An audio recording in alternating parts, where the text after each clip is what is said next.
തളരാതെ വായിച്ചു.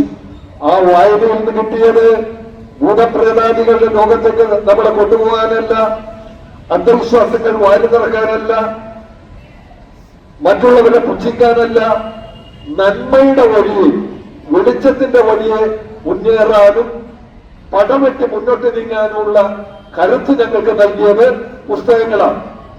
ഞങ്ങളൊക്കെ കണ്ടു തുറന്നു വരുമ്പോ ഒരു ഗാനശകലം കേരളത്തിലുടനീളം അലയടിക്കുന്നുണ്ടായിരുന്നു. അതുകൊണ്ടാണ് പട്ടിണിയായ മനുഷ്യ നീ പുസ്തകം കയ്യിൽ എടുത്തോളൂ, പട്ടിണിയായ മനുഷ്യ നീ പുസ്തകം കയ്യിൽ എടുത്തോളൂ, പുത്തനൊരായുധമാണ് നിനക്കത് പുസ്തകം കയ്യിൽ എടുത്തോളൂ.